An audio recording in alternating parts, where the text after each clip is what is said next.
Welcome back to Supremely Black Podcast. This is your host, D Rose. If you're watching this video, make sure that you hit the like button. If you're new to the channel, make sure that you subscribe so you can keep up with the latest content. So in spite of a 630-page report on Hunter Biden, his father and current president, Joe Biden, has pardoned him. That comes to no shock.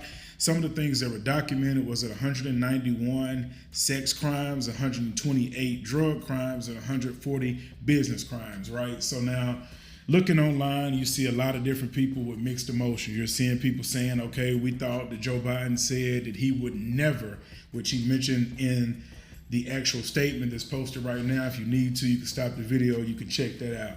He said that he would never pardon him, right? I heard that, and he kind of like was tiptoeing the line of what he would do or what he wouldn't do, and he wouldn't interfere in the process. So he worded it correctly enough. It was never a thought of mine that before he left office, and he has a little bit over a month left, he's gonna pardon him. Most people would, but what's catching me off guard is like people are shocked. It's like, oh, he said he wouldn't do it, and well, he's going back on his word. Politicians lie all the time. I don't know why.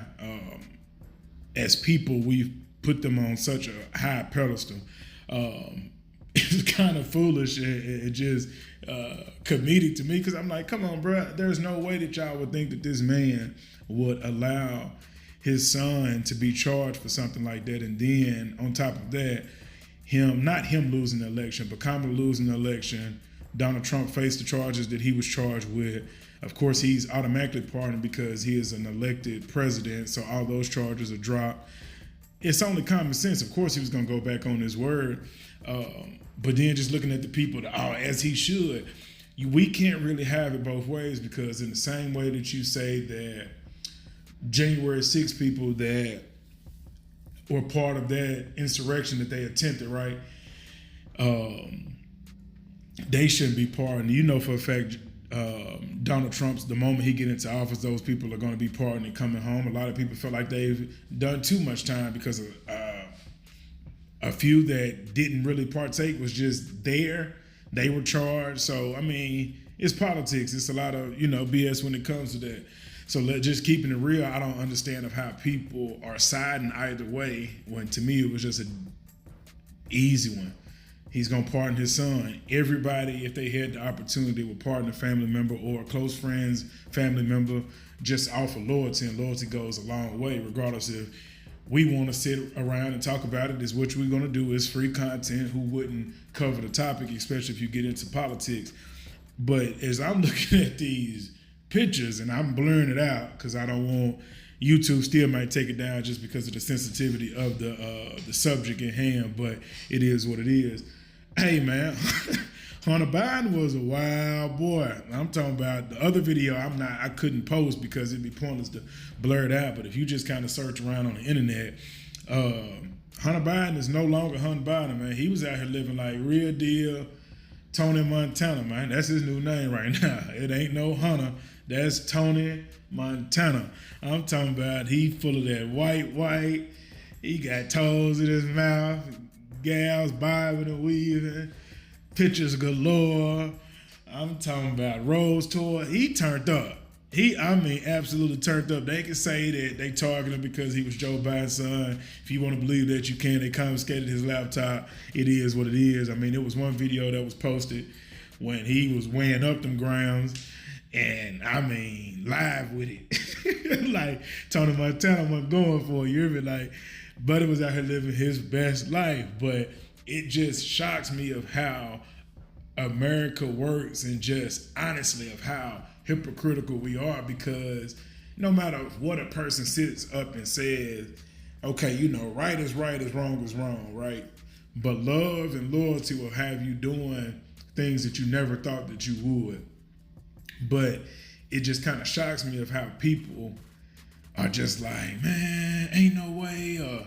Let's just keep it real. It was never gonna change. Never going to change. My whole thing is that, like, when I look at some of these pardons, and this is from all presidents since I've really just paid attention, there's a lot of different things that occur during their presidency. There's people that have been wrongfully killed, and by that I'm meaning people that are on death row, right? Just talk about something serious. It's like the people that are on death row that as data technology has advanced, they were able to look at the evidence and support that the woman or man that is on death row did not commit those charges, and how from on like a local level, the governor and things like that, they won't even move on saying, hey, we're not going to give them the death penalty. I don't remember a time, and it could be, and I'm pretty sure that anybody that's watching this video can correct me, but I don't even remember a time of them stepping in as of late to stop someone from being electrocuted or facing lethal injection, rather. And I wish that it wasn't so much of Trump pardoned somebody that he's cool with and got his charges dismissed, or they freed this person due to this relationship. And you think about the actual United States citizens that have been unfairly tried and convicted, and now their life is pretty much determined on human. But all of the evidence that has been provided or reinvestigated and shows that these people shouldn't have even been sentenced to the time, but not even that, their life is on the line, and at the sign of a paper that they could get that stopped. And we've had that occur over the last few years, and we have yet to see, I don't remember them stopping a lethal injection when people have lost their lives for nothing. You know, families have gotten out, they've made petitions, all type of stuff, but you truthfully don't hear it. It's always somebody that you can search their either family tree or just their net worth of people and know that of why this person was pardoned, right? And I think that's the unfair part about it. We can make all the jokes we want, Hunter Biden and whatever else, but that's the truth of how I would like for this to not be such a circus. And we really looking into, when we're doing those pardons, look for those people that were unlawfully charged for things that have not been proven that they're innocent. But let me know what you think. Like I said, man, Tony Montana was a wild boy. I can't show you all of it, but if you want to find it, it's out there. Shout out to History Hollywood Unlocked. And then you can also look at the TikTok of this person right here. As always, long live CC. I'm out.